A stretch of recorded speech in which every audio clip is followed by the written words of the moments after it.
রাব্বুল আলামিন বলেন ওয়ায়ানহা আনিল ফাহশাই ওয়াল মুনকারি ওয়াল বাগি।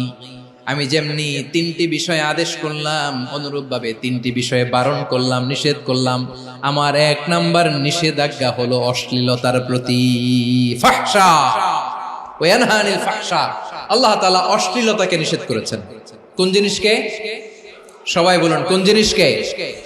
যত ধরনের, যত টাইপের, যত ক্যাটাগরির অশ্লীলতা হতে পারে সব অশ্লীলতাকে হারাম করেছেন কে? ফাহশা মানে কি?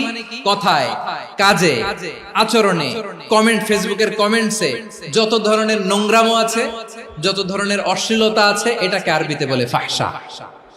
রাব্বুল আলামিন বলেন কুল ইন্নামা حرم ربي الفواحش ما ظهر منها وما بطن। ও নবী, আপনি বলে দেন আমার রব প্রকাশ্য অপ্রকাশ্য, স্পষ্ট কিংবা অস্পষ্ট, দৃশ্যমান কিংবা অদৃশ্যমান সব অশ্লীলতাকে হারাম করেছেন। সব ধরনের অশ্লীলতা হারাম। আল্লাহ তাআলা আমাদেরকে অশ্লীলতা থেকে বাঁচান। এবার বলেন, আমাদের সমাজে অশ্লীলতা আছে না নাই? অশ্লীলতা নানা ভাবে, নানা নামে, নানা মোড়কে আমাদের সমাজে আছে না নাই?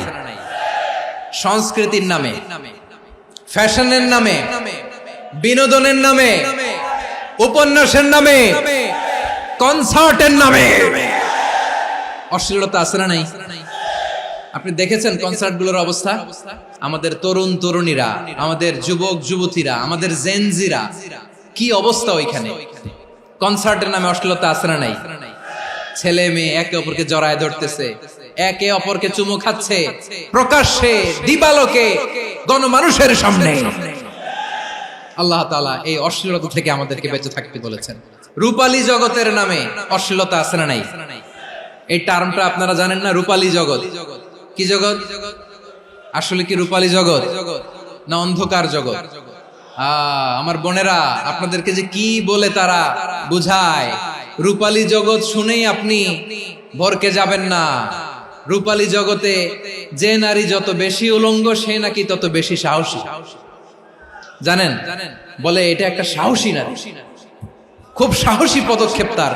যত বেশি শরীর থেকে কাপড় নামাতে পারবে, যত বেশি বস্ত্রহীন হয়ে নিজেকে প্রেজেন্ট করতে পারবে, সে নাকি তত বেশি সাহসী।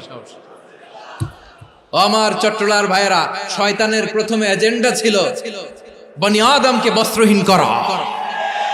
সে আদম এবং হাওয়া আলাইহিস সালামকে নিষিদ্ধ গাছের ফল খাইয়ে তাদেরকে বস্ত্রহীন করেছে। এই জামিনেও সে আমাদেরকে বস্ত্রহীন করতে চাইবে। এই রূপালী জগতের নামে তারা এটা করে। আমার প্রিয় বোনেরা, আপনি জানেন না আপনার দাম কত? ওরা আপনাদেরকে বিজ্ঞাপনের সস্তা পণ্য বানাতে চায়। ওরা আপনাদেরকে ওদের ভোগের লিপসার টুলস বানাতে চায়। ওরা আপনাদেরকে দিয়ে ওদের খায়েশ পূরণ করতে চায়।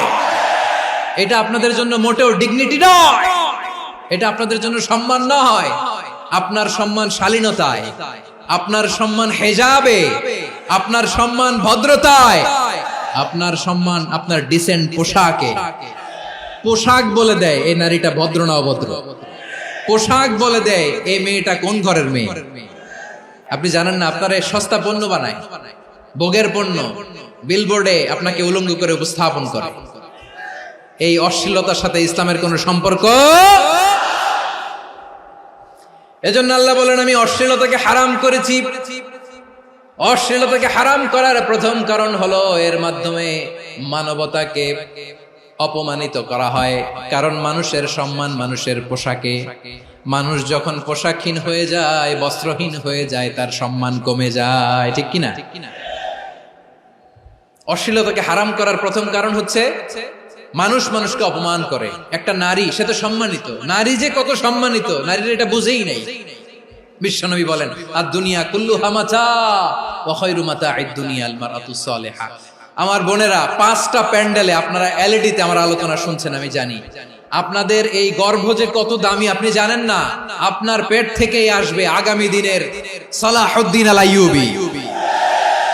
আপনার পেট থেকেই আসবে অনাগত দিনের ইমাম মাহদী আল মুনতাদা। আপনার পেট থেকেই আসবে অনাগত দিনের ফয়সাল, ওয়াসিম, মুগ্ধ, আবু সাইদের মতো বীর যোদ্ধা। আমার প্রিয় বোনেরা, আমার প্রিয় বোনেরা, বিশ্বনবীর কথার ওজন খেয়াল করেন। আর দুনিয়া কুল্লুহা মাতা ওয়া খায়রু মাতা'আদ দুনিয়াল মারআতুস সালিহা। দুনিয়ার সবকিছুই অ্যাসেট, এর মধ্যে সবচেয়ে দামি অ্যাসেট নেককার নারী। আপনার গর্ভ যে কত দামি আপনি জানেন না। নিজের সময়টাকে কাজে লাগান, কোরআন পড়েন, সুন্নাহ পড়েন। আপনার অনেক দায়িত্ব ঘরে। You are the MD of your family. একটা family it's a very big institution. পরিবার একটা অনেক বড় প্রতিষ্ঠান। And you are the MD of your institution. আপনি এই পরিবারের MD, managing director of your family. এখানে আপনার কত দায়িত্ব। আপনি ছেলে মেয়েদেরকে তারবিয়া করবেন, আপনি আপনার স্বামীর জন্য ঘরটার জান্নাতের নীর বানাবেন, আপনার জন্য জান্নাতের ডুপ্লেক্স বাড়ি ওইখানে তৈরি করে রাখবে কে? আপনি যে কত দামি আপনি জানেন না। নারীদেরকে আল্লাহ বানিয়েছেন উচ্চতর করে, নিম্নতর নয়। নারীদেরকে ছোট্ট জিনিস দিলে এটারে বড় করে দেয়। নারীদেরকে ভ্রূণ দিলে, শুক্রাণু দিলে নারী এটারে বাচ্চা হিসেবে উপহার দেয়, ঠিক কিনা? বিয়ের মাধ্যমে স্বামী যখন তার শুক্রাণু তার স্ত্রীকে উপহার দেয়, স্ত্রী রিটার্নে কি উপহার দেয়? ফুল ফর্ম বেবি, মানব সন্তান। দেখছেন, আপনি দিলেন একটুকুনি, দিছে বিশাল। আপনি যদি নারীকে বাজার এনে দেন, নারী এটাকে সুস্বাদু খাবারে রূপান্তর করে দেয়। আপনি তাকে একটা মুচকি হাসি দিয়ে দেন, সে তার কলিজা দিয়ে দেয়। কিন্তু যদি আপনি তার মনে কষ্ট দেন, সে আপনার জীবনকে জাহান্নাম বানায়া দেন। নারীর মন বুঝতে পারলে নেয়ামত, বুঝতে না পারলে কিয়ামত। আমার প্রিয় বোনেরা, আপনি যে কত দামি আপনি জানেন না। অনেক দামি আপনি। আপনাদেরকে যেন ভোগের সস্তা পণ্য বানাতে না পারে, আপনাদেরকে সচেতন থাকতে হবে।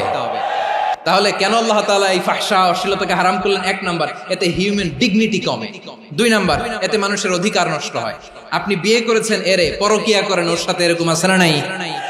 স্ত্রীর অধিকার নষ্ট করেছেন। আপনি বিবাহ সম্পর্কে আবদ্ধ হয়েছেন তার সাথে, আপনি পরকিয়া করেন ওই ছেলের সাথে, আপনি আপনার হাজবেন্ডের সাথে বিট্রে করেছেন। এজন্য আল্লাহ অশ্লীলতাকে হারাম করেছেন। অশ্লীলতাকে হারাম করার আরেকটা কারণ হচ্ছে আল্লাহ তাআলা এই হিউম্যান জেনারেশনকে এটাকে প্রিজার্ভ করতে চায়। হিফজুন নাসল, এটা মাকাসিদুশ শরিয়ার অনেক গুরুত্বপূর্ণ একটা মাকাসিদ, অনেক গুরুত্বপূর্ণ। আপনার নাসল, আপনার জেনারেশনকে সংরক্ষণ করা। এই যে আসতেছে ফেব্রুয়ারি, কত ফেব্রুয়ারি জানো?